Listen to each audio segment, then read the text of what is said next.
In the previous episode of Shadow of Black Cat, after the failed exorcism, the residents seek a voodoo magician's help. He reveals that the Black Cat was a guardian against dark forces, not a curse.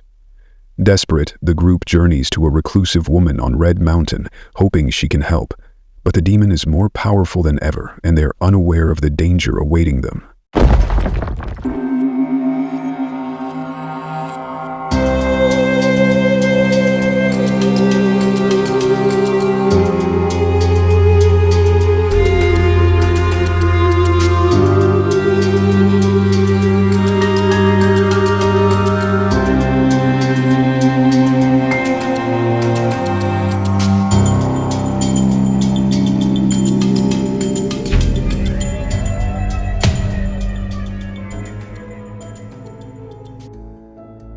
The old woman arrived at the building just as night was settling in. She closed her eyes as if sensing the air, then commanded her cats to guard the outside. Inside, Emma lay on the bed, her body exhausted from the demon's presence. The old woman placed a necklace with a green stone around Emma's neck, explaining that it would protect her as long as it remained. A sigh of relief rippled through the room, but it was shattered as Emma's body tensed, and a deep, mocking voice emerged. The demon spoke, laughing at the old woman's efforts. The pendant is useless. She throws the necklace away, and the demon declares that their hope is meaningless. The old woman smiled coldly. It had been a trick to force the demon to reveal itself. And at the next moment, threw a powder from her bag onto Emma's face, making the demon roar in fury. Hey, we've paused for a moment, but if you're enjoying the story, hit that like button. Don't forget to subscribe to Ghosty Voids and ring the bell for more spooky tales. Now, let's get back to the horror. Threw a powder from her bag onto Emma's face, making the demon roar in fury. The girl's body floated into the air, limbs jerking as an enormous shadow of a cat cast over her body, eyes burning with rage.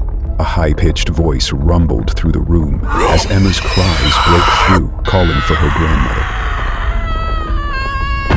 Swiftly, the old woman opened a glass jar, and the shadowy figure was drawn into it with a final, shattering scream. Emma fell back onto the bed, sobbing but free. The old woman sealed the jar tight and held it up, warning that their task was not done. The jar had to be buried deep, far from any cat's reach, or the demon would return. After catching the demons, the woman left with her cats. The next day, a group of men traveled far and buried the jar in a remote place, hoping that the terror was now behind them. 5 years passed. A building development company selected the same remote location where the jar had been buried and constructed new apartment complexes. The area, now bustling with new life and families, seemed free from the dark history that once haunted it.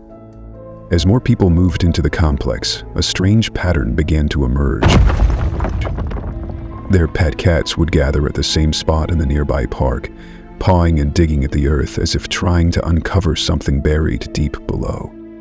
Their owners, puzzled and increasingly worried, approached the building manager to report the unusual behavior. The manager, unsure of what could be causing it, decided to call in a digging company to investigate. The workers arrived and began to dig, their shovels breaking the soil that had hidden secrets for years. Before long, they uncovered a large, weathered glass jar. It was sealed but filled with a swirling, dark smoke that seemed to shift and move on its own. The workers handed it over to the building manager. Curious and unaware of the danger, the manager took the jar into his office and placed it in one of the cabinets. Deciding to inspect it later, he leaves for home. Later that night, the sound of slow footsteps echoed through the darkness, drawing nearer to the manager's office. In the dim light of a lightning strike, a figure emerged, holding the glass jar. It's true what the elders say. Sometimes, things are safer when kept hidden.